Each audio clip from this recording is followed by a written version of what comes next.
Ainda que a China seja um vasto e rico território, há cerca de 100 anos atrás era considerada um país atrasado, pelo menos para os critérios do Ocidente. O país atravessou momentos de muita fome, rebeliões, guerras que abalaram as estruturas de poder, mas de um tempo para cá tudo isso mudou e hoje não podemos dizer que a China é um país atrasado, muito pelo contrário. É um país que tem se colocado como uma liderança importante mundial e neste vídeo vamos mostrar para você o que é a China de hoje. The rise of Chinese AI chatbot DeepSeek has taken the world by storm. Nos últimos anos, muito tem se falado da China. Para uns, uma potência em ascensão, que já altera o mapa geopolítico do planeta. Para outros, uma potência já estabelecida, representando um importante contraponto à hegemonia norte-americana. E, é claro, torcidas a favor e contra, num desenho que se assemelha muito com o da Guerra Fria, quando o mundo se dividiu em termos ideológicos. Um chinês que tenha vivido a década de 1940 dificilmente imaginaria que seu país seria hoje uma potência global. A imprensa internacional, em especial, tem repercutido e coberto esse processo de ascensão chinesa sob certo espanto.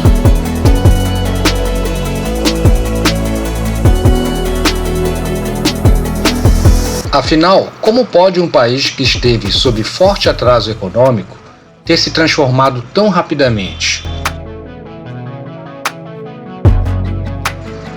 A resposta não é simples, mas pode começar pela geografia. Estamos falando de um imenso e bem povoado território, com cerca de 9,6 km² e uma população que gira em torno de 1,4 bilhão de habitantes. Em termos históricos, a caminhada é longa. Estamos falando de uma história milenar, que remete a 2000 anos antes de Cristo. Uma trajetória, é claro, repleta de rupturas e continuidades, encontros, desencontros, conflitos e unificações. Sim, pessoal, na China há muçulmanos. A sociedade chinesa é marcada pela complexidade. Estamos falando de 56 grupos étnicos e centenas de línguas e dialetos, que compõem no seu conjunto uma imensa e diversa riqueza cultural. Em nosso vídeo sobre uma China muçulmana e especialmente sobre a culinária chinesa, nós falamos um pouco sobre o que ficou conhecido como a Grande Fome. Foram episódios de carestia de alimentos a partir especialmente dos anos 1950, os anos iniciais à implantação do regime comunista no país.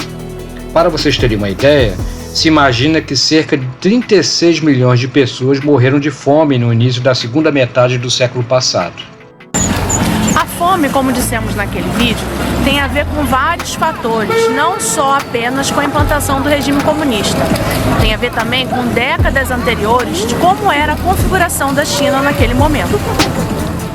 Quando Mao Tse-tung anunciou aqui na Praça da Paz Celestial o nascimento de uma nova China, o país iniciava uma longa caminhada em que se procurava deixar para trás décadas e décadas de conflitos e guerras, que ficaram marcados pela presença imperialista de ingleses, em especial, mas também de franceses e japoneses.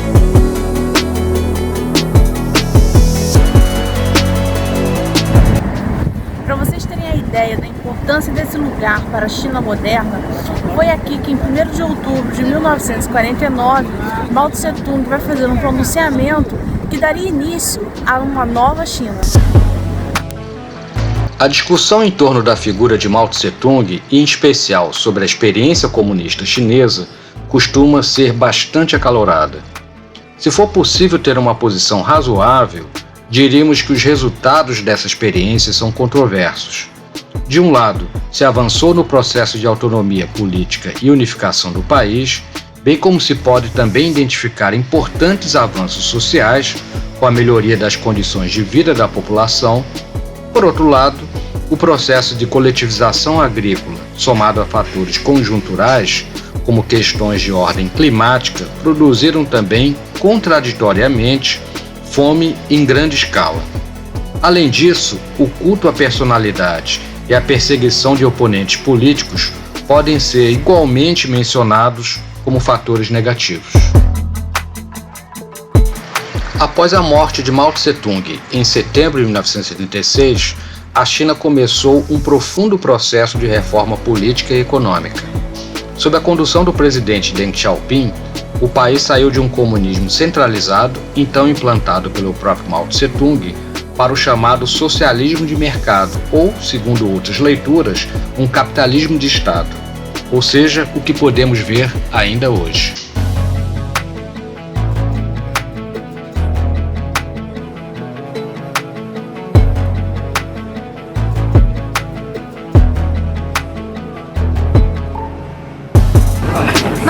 Em termos internacionais, o país acabou partindo para uma integração econômica, com a chamada política de portas abertas, criando zonas especiais econômicas. Essas zonas foram criadas nos anos 1980. Um dos exemplos desses é a cidade de Shenzhen, que acaba atraindo empresas estrangeiras que se colocam ali para fazer relações econômicas com a China. Desde a década de 1990, como parte da ressurreição do interior do país, a cidade de Xi'an tem ressurgido como uma potência cultural, educacional e tecnológica. A política de portas abertas, em especial, proporcionou a abertura econômica, a liberalização do comércio exterior, o avanço tecnológico, o desenvolvimento e a produção industrial em larga escala, e a entrada também de investimentos estrangeiros na China. Estes elementos foram super importantes para o crescimento estável do país.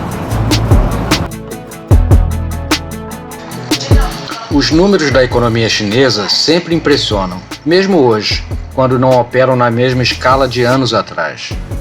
Ano passado, por exemplo, o crescimento econômico chinês foi na ordem de 5% do PIB, um PIB de mais de 18 trilhões de dólares. As exportações chinesas estão hoje na escala de 3,5 trilhões de dólares.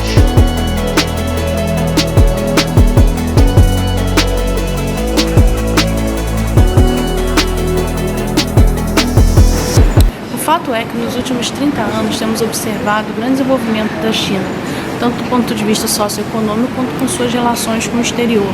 A China hoje é a segunda maior economia do mundo e, ao que tudo indica, brevemente ultrapassará os Estados Unidos, que tem o maior PIB do mundo atualmente. Hangzhou tem sido apontada como uma das cidades comerciais mais importantes da China continental. Mas não é só por isso que ela é uma cidade rica. Ela também faz parte de um grupo de 100 cidades mais importantes dentro do contexto financeiro mundial. Ou seja, o mercado financeiro passa por aqui.